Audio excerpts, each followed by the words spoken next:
Hello दोस्तों, मेरा नाम है आशीष और मैं आप सभी का स्वागत करता हूं अपने YouTube channel young minds career institute पे, जहां पे आज हम बात करने वाले हैं सीयूटी एग्ज़ाम्स के बारे में। और आज स्टार्ट करने वाले हैं सीयूटी एग्ज़ाम्स की प्रिपरेशन कैसे करें, और पूरा का पूरा कोर्स हम यहीं पर सीखेंगे इस यूट्यूब चैनल पे, जिसमें आपको कोई भी पैसे पे करने की कोई भी रिक्वायरमेंट नहीं है और आप अपने स्टडीज़ को पूरी तरीके से कंप्लीट कर सकते हैं और अपने डिज़ायर्ड कॉलेज में एडमिशन भी ले सकते हैं। बस रिक्वायरमेंट क्या है कि आपके अंदर एक लगन होनी चाहिए, एक आगे होनी चाहिए, सीखने की चाहत होनी चाहिए, क्योंकि अब कंपटीशन थोड़ा टफ है, सभी लोग मैदान में आ चुके हैं, तो आपको भी मैदान में उतरना ही पड़ेगा। तो अच्छे से तैयारी करेंगे और इसकी गारंटी मेरी है कि अगर आप मेरे चैनल को सब्सक्राइब करते हो, मेरे सारे लेक्चर्स को अटेंड करते हैं, तो सीयूईटी का कोई भी एग्ज़ाम्स आपसे सीयूटी एग्ज़ाम्स का कोई भी क्वेश्चन आपसे नहीं छूटने वाला है। तो ज्वाइन जल्दी जल्दी कर लीजिए मेरे चैनल को, नए हैं तो सब्सक्राइब कर लीजिए। आज का जो टॉपिक होने वाला है वो क्लास 12th बायोलॉजी का होने वाला है, जिसमें हम बात करने वाले हैं ह्यूमन रिप्रोडक्शन के बारे में कि ह्यूमन रिप्रोडक्शन क्या होता है, कौन कौन से क्वेश्चंस पॉसिबली बन सकते हैं इस टॉपिक से। तो ये सारा का सारा आज हम डील करेंगे। तो मैं डायरेक्टली लेके चलता हूँ आपको अपने कंप्यूटर स्क्रीन पे। तो चलिए स्टार्ट करते हैं। तो ये रहा हमारा कंप्यूटर स्क्रीन, ये ऑलरेडी आ चुका है यहाँ पर कंप्यूटर स्क्रीन। तो यहाँ पर आज हम बात करेंगे ह्यूमन रिप्रोडक्शन के बारे में। तो सबसे पहला जो क्वेश्चन आता है, चलिए ह्यूमन रिप्रोडक्शन हम मान लेते हैं क्या होता है, लेकिन हमें पता भी तो होना चाहिए कि ह्यूमन रिप्रोडक्शन की डेफिनेशन क्या है। तो सबसे पहले हम बात करते हैं रिप्रोडक्शन की डेफिनेशन क्या होगी। तो चलिए let me draw this for you. तो सबसे पहले हम समझेंगे रिप्रोडक्शन होता क्या है। अगर मैं रिप्रोडक्शन की एज अ डेफिनेशन की बात करूँ तो रिप्रोडक्शन क्या है, एक बायोलॉजिकल प्रोसेस है जिसके थ्रू कोई भी ऑर्गेनिज्म अपने जैसे दिखने वाले ऑर्गेनिज्म का फॉर्मेशन करता है। तो एक बायोलॉजिकल प्रोसेस है, मींस कि ये सिर्फ और सिर्फ लिविंग में दिखने को मिलेगा, नॉन लिविंग्स में रिप्रोडक्शन नहीं होता। तो एक बायोलॉजिकल प्रोसेस है जिसके थ्रू एक ऑर्गेनिज्म अपने जैसा दिखने वाला एक ऑर्गेनिज्म प्रोड्यूस करता है ताकि वो अपने रेस को मेंटेन कर सके। रेस को मेंटेन करने का क्या मतलब है कि वो उसकी जो स्पीसीज़ है वो अपनी स्पीसीज़ को मेंटेन कर सके। सपोज करो अगर ह्यूमन के अंदर रिप्रोडक्शन बंद हो जाएगा तो कुछ सालों के बाद या कुछ हज़ार सालों के बाद या कुछ 100 सालों के बाद क्या है, ह्यूमन की पॉपुलेशन अर्थ से एक्सटिंक्ट हो जाएगी। तो ह्यूमन पॉपुलेशन या कोई भी लिविंग ऑर्गेनिज्म अपनी पॉपुलेशन को बचाए रखने के लिए क्या करता है, रिप्रोडक्शन करता है। ठीक है। सो अगर मुझे इसको डिफाइन करना हो तो कैसे डिफाइन करेंगे, it is a biological process, it is a biological process by which an organism produces offspring to maintain its own race, यानी अपने रेस को मेंटेन करने के लिए वो जो प्रोसेस का यूज़ करता है उस प्रोसेस को हम बोलते हैं रिप्रोडक्शन। तो आपने ये ऑलरेडी पढ़ रखा होगा 10th क्लास में कि रिप्रोडक्शन को दो बेसिस में हम डिवाइड कर सकते हैं। अगर मैं रिप्रोडक्शन की बात करूं तो मैं रिप्रोडक्शन को दो पार्ट में डिवाइड कर सकता हूं। एक होता है एसेक्सुअल रिप्रोडक्शन, एक क्या होता है आपका एसेक्सुअल रिप्रोडक्शन, और दूसरे की बात करें तो दूसरा क्या होता है बच्चों आपका सेक्सुअल रिप्रोडक्शन।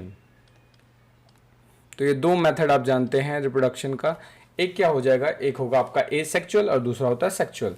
तो एसेक्सुअल रिप्रोडक्शन की अगर मैं बात करूं तो एसेक्सुअल रिप्रोडक्शन क्या होगा, ये एक ऐसा रिप्रोडक्शन है जिसमें सिंगल पेरेंट का इन्वॉल्वमेंट होता है। सिंगल पेरेंट इन्वॉल्व होंगे, गैमेट का फॉर्मेशन हो भी सकता है, नहीं भी हो सकता है, लेकिन जो इंपॉर्टेंट कैटेगरी है वो क्या है, फ्यूजन नहीं होता गैमेट का। गैमेट बन तो सकते हैं लेकिन गैमेट का फ्यूजन नहीं होगा। सिंगल पेरेंट का कोई भी बॉडी पार्ट है, कोई भी बॉडी पार्ट, सिंगल पेरेंट का कोई भी बॉडी पार्ट क्या है, एक नए ऑर्गेनिज्म का फॉर्मेशन कर देता है। तो यहाँ पर क्या है, आपको ज़्यादा वेरिएशन देखने को नहीं मिलेगी। तो जो ऑफस्प्रिंग है वो जस्ट आइडेंटिकल होंगे अपने पेरेंट के, क्योंकि क्या है उसके वेजिटेटिव पार्ट से मिलकर बन रहा है या किसी भी एसेक्सुअल पार्ट से मिलकर बन रहा है। तो इसमें क्या होगा, आपको वैरायटी या वेरिएशन देखने को नहीं मिलती। जो ऑफस्प्रिंग है वो टोटली आइडेंटिकल होते हैं अपने पेरेंट के। ठीक है। तो इसके अंदर क्या होगा, अगर मैं इसको अगर डेफिनेशन लिखूँ इसमें तो क्या होगा, सिंगल पेरेंट इन्वॉल्व। इसमें क्या होता है, single parent involve,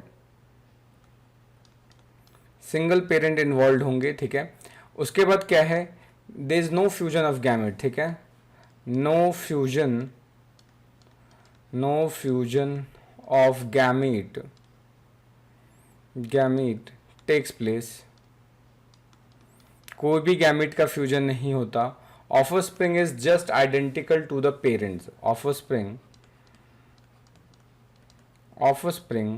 is identical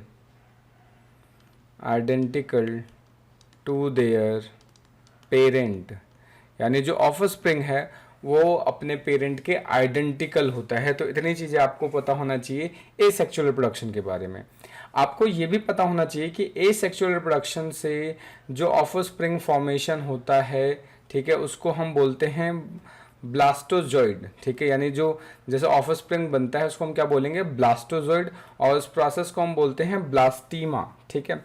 जो भी फॉर्मेशन होगा animal formed by the asexual reproduction, अगर एसेक्सुअल रिप्रोडक्शन से जो भी एनिमल फॉर्म्ड होता है, एनिमल, ये याद रखना टर्म, आपको ये पूछा जा सकता है एग्जाम्स में, animal formed bye asexual reproduction, जो भी एसेक्सुअल रिप्रोडक्शन से एनिमल फॉर्मेशन होता है, जिस ऑर्गेनिज्म का फॉर्मेशन होता है किससे, एसेक्सुअल रिप्रोडक्शन से, उसको हम क्या बोलते हैं, उसको बोलते हैं ब्लास्टीमा, सॉरी उस प्रोसेस को बोलते हैं ब्लास्टीमा, और जो ऑर्गेनिज्म फॉर्म होता है उसको बोलते हैं ब्लास्टोजॉइड। ब्लास्टीमा जैसे जाइगोट होता है वैसे यहाँ पर इसको क्या बोलेंगे, ब्लास्टोजॉइड्स बोलेंगे, ठीक है। यानी जो ऑर्गेनिज्म फॉर्म्ड होगा, जैसे कि हम ह्यूमंस में जाइगोट का फॉर्मेशन होता है, वैसे यहाँ पर इसको हम क्या बोलेंगे, ब्लास्टोजॉइड बोलेंगे इसको हम, ये आपको ध्यान रखना है। अब हम बात करते हैं सेक्सुअल रिप्रोडक्शन की। तो सेक्सुअल रिप्रोडक्शन की बात करें तो नाम ही पता चल रहा है सेक्सुअल रिप्रोडक्शन। एक चीज़ और इसमें ध्यान रखना है, इसमें सेक्स ऑर्गन्स का इन्वॉल्वमेंट नहीं होता है सेक्सुअल रिप्रोडक्शन में, बट इसमें सेक्स ऑर्गन्स का इन्वॉल्वमेंट होता है। सेक्स ऑर्गन की अगर बात करें तो क्या हो सकता है, वो जनरली मेल्स के अंदर टेस्टिस होता है, फीमेल के अंदर ओवरीज होता है, तो ये सेक्स ऑर्गन्स हो गए। तो यहाँ पे क्या होगा, इन्वॉल्वमेंट होता है, इन्वॉल्वमेंट ऑफ सेक्स ऑर्गन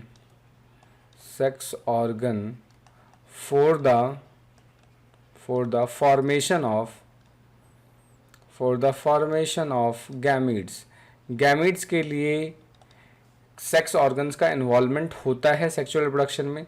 दूसरी चीज़ कि यहाँ पे गैमीट बनेंगे भी, साथ के साथ गैमीट का फ्यूजन भी होता है, लेकिन एसेक्सुअल में क्या है, गैमीट बन सकते हैं लेकिन उसका फ्यूजन कभी नहीं होगा। यहाँ पर क्या है, गैमीट का फॉर्मेशन भी होगा और साथ के साथ गैमीट का फ्यूजन भी होगा। तो गैमीट फ्यूजन टेक्स प्लेस, ठीक है, फ्यूजन ऑफ गैमीट्स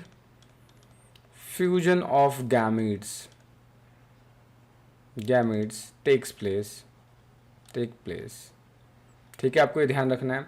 उसके बाद जो न्यू ऑर्गेनिज्म होगा उसके अंदर वेराइटीज आएंगी, ठीक है, वो एडवांस होगा, सुपीरियर होगा अपने पेरेंट से, ठीक है। तो यहाँ पर सेक्स ऑर्गन्स का इन्वॉल्वमेंट होता है, साथ के साथ फ्यूजन भी होता है, ठीक है।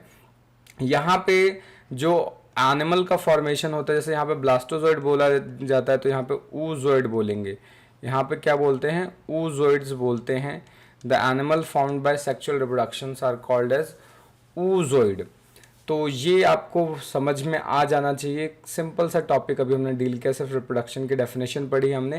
तो रिप्रोडक्शन क्या होता है, बायोलॉजिकल प्रोसेस जिसके थ्रू एक ऑर्गेनिज्म अपने जैसा दिखने वाले ऑर्गेनिज्म को प्रोड्यूस करता है ताकि वो अपने रेस को मेंटेन कर सके, ठीक है। दो टाइप में डिवाइड किया है हमने इसको, एक को किया है हमने सेक्चुअल रिप्रोडक्शन के तौर पर, एक क्या होता है, एक सेक्चुअल, एक एसेक्चुअल हमने लिखा है, और दूसरा क्या हमने लिखा है, सेक्चुअल रिप्रोडक्शन लिखा है।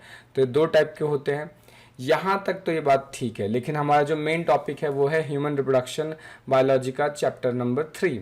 तो अब हम आते हैं ह्यूमन रिप्रोडक्शन के बारे में। डेफिनेशन तो हमने समझ ही ली है, अब उसको हम डिफाइन करेंगे कि ह्यूमन रिप्रोडक्शन में क्या होता है, किस तरीके से होगा। तो सबसे पहले हम समझेंगे सेक्स ऑर्गन्स के बारे में, सेक्स ऑर्गन्स क्या होते हैं, ठीक है। तो सेक्स ऑर्गन्स की अगर मैं डेफिनेशन बताऊं तो सेक्स ऑर्गन क्या होंगे, सेक्स ऑर्गन्स ऐसे ऑर्गन्स होते हैं जिनका काम गैमीट का फॉर्मेशन होता है, ठीक है, गैमीट फॉर्मेशन करते हैं, साथ के साथ हार्मोन्स का फॉर्मेशन भी करते हैं जो कि सेकेंडरी सेक्सुअल कैरेक्टर के लिए रिस्पॉन्सिबल होता है, ठीक है। ये आसान सा टॉपिक है, आपको समझ में आना चाहिए। नहीं आ रहा है तो आप कमेंट करके ज़रूर पूछें कि क्या समझ में नहीं आ रहा है। तो तो अगर मैं बात करूं, मेरा टॉपिक है सेक्स ऑर्गन्स। ये क्या है? सेक्स ऑर्गन्स है। इंटरेस्टिंग टॉपिक है, आपको समझ में आना चाहिए। अब ये बात करते हैं सेक्स ऑर्गन्स की। तो सेक्स ऑर्गन्स क्या होते हैं? सेक्स ऑर्गन्स ऐसे ऑर्गन्स होते हैं जिनका काम होता है गैमेट फॉर्मेशन में, प्राइमरी फंक्शन होता है गैमेट फॉर्मेशन। इसके अलावा वो क्या है, हार्मोन्स भी रिलीज करते हैं, जो हार्मोन सेकेंडरी सेक्सुअल कैरेक्टर्स के लिए रिस्पॉन्सिबल होते हैं। ठीक है, तो क्या होता है? Responsible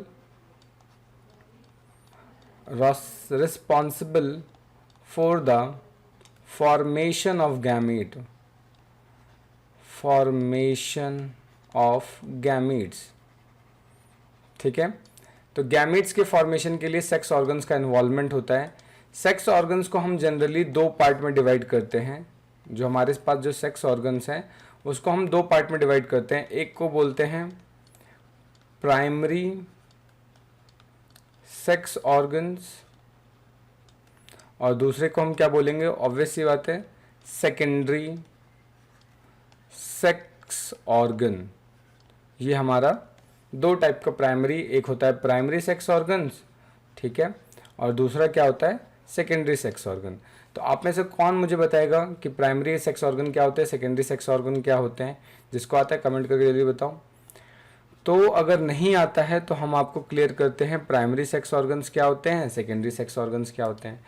primary sex organ basically हम उन सेक्स ऑर्गन्स को करते हैं जिनका प्राइमरी फंक्शन क्या होता है? गैमीट फॉर्मेशन होता है। ठीक है, those sex organ which are involved in gamete formation,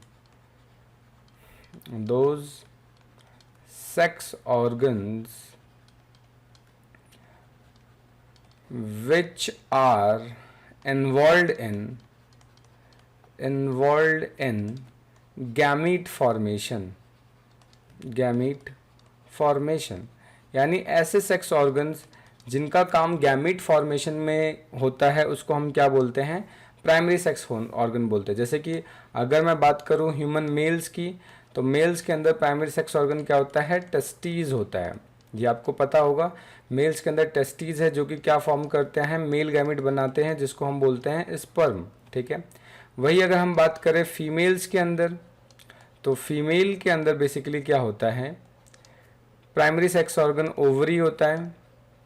ठीक है, ये क्या बनाता है? ओवा का फॉर्मेशन करता है, यानी एग का फॉर्मेशन करता है।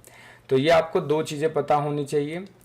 अगर नहीं पता है तो अब पता चल गई होंगी। मेल के अंदर प्राइमरी सेक्स ऑर्गन क्या होता है? टेस्टीज होता है। ठीक है, ये क्या है? टेस्टीज है, और ये क्या स्पर्म प्रोड्यूस करेगा? स्पर्म प्रोड्यूस करेगा। फीमेल्स की बात करें, फीमेल में ओवरीज होता है, एग का फॉर्मेशन करता है। नेक्स्ट वही बात करें सेकेंडरी सेक्स ऑर्गन्स की, तो सेकेंडरी सेक्स ऑर्गन्स हम उन सेक्स ऑर्गन्स को बोलते हैं जिनका प्राइमरी फंक्शन क्या होता है? गैमीट को एक रास्ता प्रोवाइड करना, एक पैसेज प्रोवाइड करना, सो दैट गैमीट फ्यूज हो सके आपस में। तो गैमीट के फ्यूजन के लिए क्या प्रोवाइड करते हैं? रास्ता प्रोवाइड करते हैं। तो अगर मुझे इसको डिफाइन करना हो तो कैसे डिफाइन करेंगे?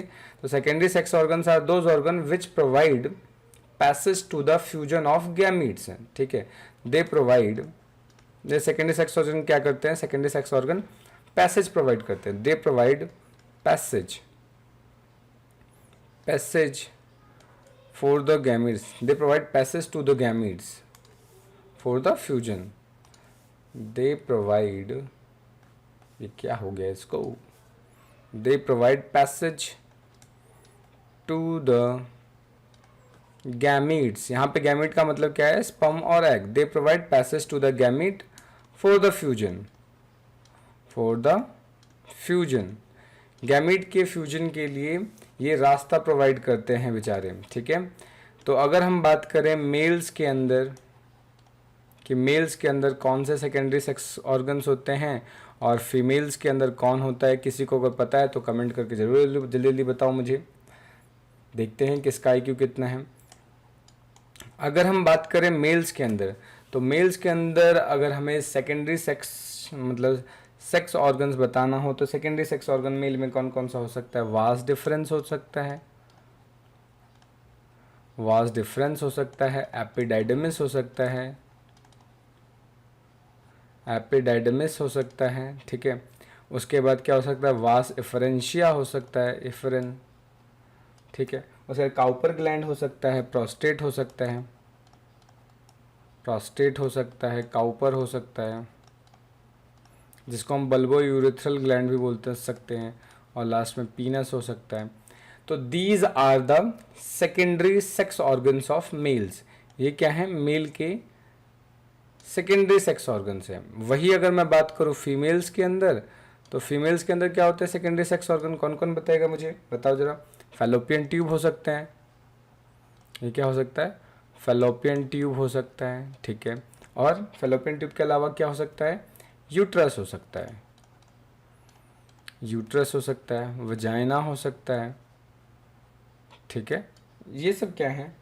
बार्थोलिन ग्लैंड हो सकता है, बार्थोलिन बार्थोलिन ग्लैंड हो सकता है। तो ये सब क्या है? ये बेसिकली सेकेंडरी सेक्स ऑर्गन्स है। सेकेंडरी सेक्स ऑर्गन्स का काम क्या होगा? पैसेज प्रोवाइड करना, रास्ता प्रोवाइड करना, सो दैट ये जो प्राइमरी ये जो सेक्स ऑर्गन्स है जो प्रोड्यूस गैमीट है वो आपस में फ्यूज हो सके। यानी इनके ये सारा का सारा जो तामझाम हो रहा है वो बेसिकली किस लिए हो रहा है? ताकि स्पर्म और ओवा के बीच में फ्यूजन हो सके। अगर इनके बीच में फ्यूजन हो रहा है तो सारा काम ठीक चल रहा है। अगर इनके बीच में फ्यूजन नहीं हो पा रहा है, विच मीन्स कि कुछ ना कुछ गड़बड़ी चल रही है।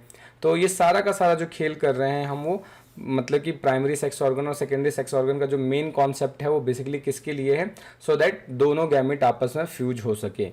तो ये तो था अभी तक का हमारा सेकेंडरी सेक्स ऑर्गन। अगर हम बात करें डेवलपमेंट की, कि प्राइमरी सेक्स ऑर्गन्स और सेकेंडरी सेक्स ऑर्गन या बेसिकली सेक्स ऑर्गन का कैसे डेवलपमेंट होता है ह्यूमन के अंदर, तो अगर मुझे डेवलपमेंट की बात करनी हो तो डेवलपमेंट कौन बताएगा मुझे? डेवलपमेंट कैसे होता है? आपने ये पढ़ा होगा कि जब स्पर्म और एग का फ्यूजन होता है तो बनाते हैं जाइगोट। यानी जब गैमेट आपस में फ्यूज करते हैं तो क्या बनाते हैं? जाइगोट का फॉर्मेशन करते हैं। और जाइगोट के अंदर कंटिन्यूसली माइटोसिस डिवीजन होना स्टार्ट हो जाता है। तो जब जो आपका जाइगोट है उसके अंदर कंटिन्यूसली माइटोसिस डिवीजन स्टार्ट होगा, तो माइटोसिस डिवीजन होने से बहुत सारे सेल्स का फॉर्मेशन होते हैं। उन्हीं में सेल्स क्या हैं? डिफरेंट डिफरेंट स्ट्रक्चर का फॉर्मेशन करते हैं, डिफरेंट डिफरेंट लेयर्स का फॉर्मेशन करते हैं, ठीक है। तो जाइगोट में क्या है? डिफरेंट लेयर्स का फॉर्मेशन होता है, ठीक है, जिसमें सबसे पहले वाली लेयर को हम बोलते हैं एक्टोडर्म, आउटर लेयर को हम क्या बोलते हैं? एक्टोडर्म।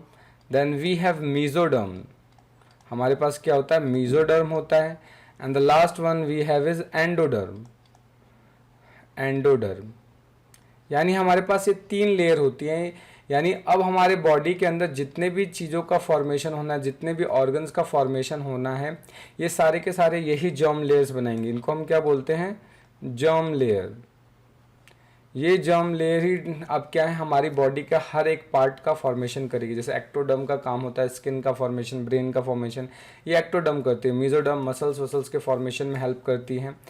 तो यहाँ पे जो मीजोडर्म है, बेसिकली जब एम्ब्रियोनिक स्टेज में जो मीजोडर्म होता है, एम्ब्रियोनिक स्टेज का जो मीजोडर्म है वो सेक्स ऑर्गन्स का फॉर्मेशन करता है। तो mesoderm is responsible for the production या for the formation of sex organ. So mesoderm, so I can say mesoderm is responsible, let me erase this, पढ़ाते पढ़ाते कभी कभी मैं स्पेलिंग ही भूल जाता हूँ। mesoderm is responsible for the formation of sex organs. यानी मीजोडर्म का काम होता है सेक्स ऑर्गन्स का फॉर्मेशन करना। वो भी कौन सा sex organ? Primary sex organ. ये आप अच्छे से ध्यान रखेंगे। प्राइमरी सेक्स ऑर्गन्स का जो फॉर्मेशन होता है वो मीजोडर्म से होता है। प्राइमरी सेक्स ऑर्गन्स यानी इनका जो फॉर्मेशन होने वाला है वो किसकी वजह से होने वाला है? मीजोडर्म की वजह से होने वाला है। यानी मीजोडर्म प्राइमरी सेक्स ऑर्गन्स का फॉर्मेशन करती है। तो अब आपके मन में डाउट आता होगा, मीजोडर्म ने तो चलो मान लेते हैं प्राइमरी सेक्स ऑर्गन का फॉर्मेशन कर दिया, सेकेंडरी सेक्स ऑर्गन का फॉर्मेशन कौन करेगा? तो सेकेंडरी तो घबराओ मत ना, सेकेंडरी सेक्स ऑर्गन का मैं बता तो रहा हूँ। सेकेंडरी सेक्स ऑर्गन्स, अगर मैं बात करूँ सेकेंडरी सेक्स ऑर्गन्स की, तो हमारे पास बेसिकली 2 सेल्स होते हैं, ठीक है, जिनमें से एक को बोलते हैं वुल्फियन डक्ट और एक को बोलते हैं मुलेरियन डक्ट। एक क्या कहलाता है? वुल्फियन, हाँ वही वाला वुल्फियन, वुल्फियन डक्ट, एक होता है वुल्फियन डक्ट और दूसरा क्या होता है, मुलेरियन डक्ट। एक होता है मुलेरियन डक्ट और एक होता है वुल्फियन डक्ट। वुल्फियन डक्ट आपको क्या लगता है किसका फॉर्मेशन करना चाहिए? W R R women, women किसकी तरफ अट्रैक्ट होंगे? मेन। तो ये मेन के अंदर सेकेंडरी सेक्स ऑर्गन का फॉर्मेशन करती है, ठीक है। वुल्फियन डक्ट ये क्या करती है? Male secondary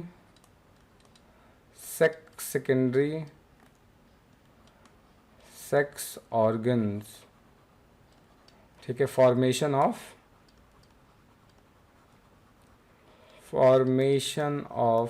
mail secondary sex organ.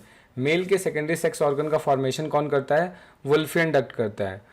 Mullerian duct, mails किसकी तरफ अट्रैक्ट होंगे? वुमेन्स की तरफ।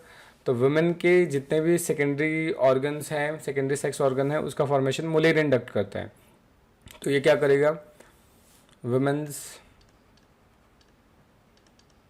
सेकेंडरी, ऑलरेडी जब ये प्लूरल में है तो I can write it like this है, women's secondary sex organ formation of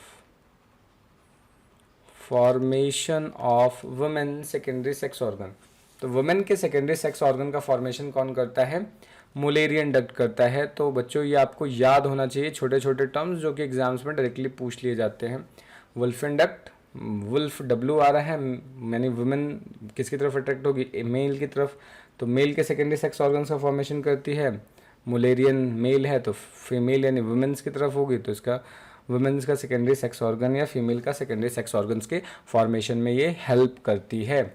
यहाँ तक चीज़ें क्लियर हो रही हैं आप लोगों की, क्या नहीं हो रही हैं? ऑलमोस्ट हो ही रही होंगी। नहीं हो रही है तो फिर आप मुझे क्या करेंगे? सिंपल सा ही काम है, क्या करना है आपको?